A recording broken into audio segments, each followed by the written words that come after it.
Guys, Deludi Guna, you've seen my vid about the international friendly / international break. And to highlight a point I made about the injuries and how frustrating it can be and how much I hate them, you're now seeing several clubs returning with injuries.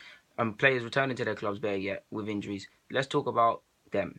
So let's start with Arsenal. Now, Mustafi, I was watching that game. You've seen the vid that I don't know how long he's going to be out for. Allegedly, the German FA or whoever scanned him said they don't think he's going to be back for the next international friendlies or whatever in November. So that's over a month. So you could say he's a month. There's some conflicting reports. Some say a week. Me, because it's Arsenal and because allegedly it's a hamstring, we've got to be pessimistic. I'm saying 6 weeks because Arsenal.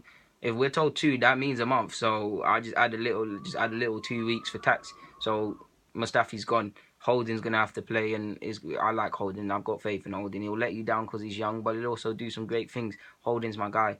So yeah, that's him with the hamstring. My man Kante, YouTube's N'Golo Kante, the real Kante is injured now, playing for France. I watched that game as well. I can't remember who they played. I think they won, but he pulled up with a hamstring injury. That's gonna disrupt Chelsea as well. Now they're gonna have to play Bakayoko, and maybe Cesc gets a bring in, and again. So yeah, they've got to deal with that. Mane, who's just come back from injury and suspension and all of these things, is now out for 6 weeks after hurting his hamstring playing for Senegal. I mean, Liverpool, you'd like to think if it came down to the full spotlight last year, it's Arsenal Liverpool if it came down to it. You need these sort of injuries, and hopefully Liverpool drop some games. They've dropped some points. They've got, don't get me wrong, United and Liverpool play on Sunday or Saturday or whenever. I wish both teams could lose, but if it came down to it, Liverpool are more likely to be fighting for the top 4 that doesn't make sense. We're more likely to be fighting Liverpool for that 4th spot. So if they can get some injuries and drop some points, I'm all for that. But Mane's my guy. I don't want to see him injured, and my fantasy team is suffering now because of that. So no Mane, no Mane. More importantly, against United. So United fans probably licking their lips at that one. Fellaini, just to take that smile off United fans.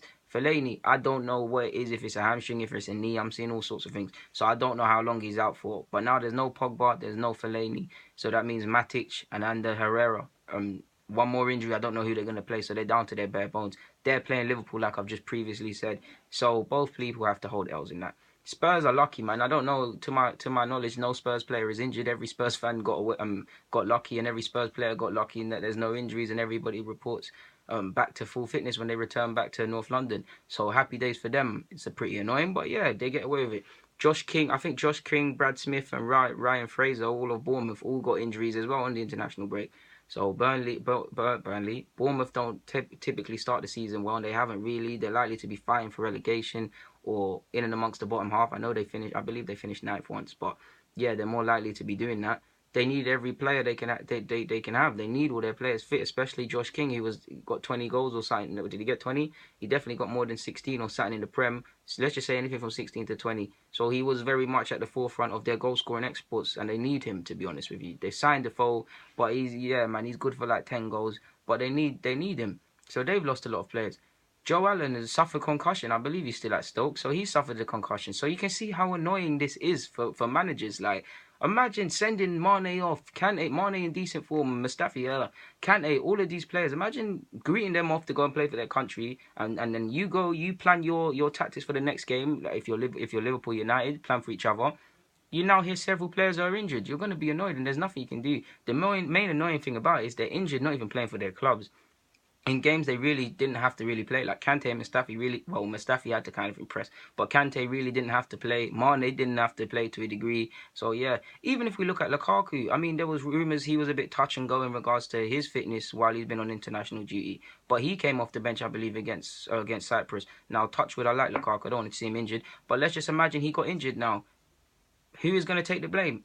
I know international managers have to get results, and at the end of the day, it's World Cup. People need to qualify, but it would be quite annoying for any club manager. And on that note, Deludi Goon, I'm going to sign out. There's not much more to say. I don't need to keep this any longer. So yeah, I'm just highlighting my frustration, to be honest, and how I can sympathise with club managers over international managers. But like I said, I'm signing out. Get in the comments, subscribe. Thank you for watching, ultimately.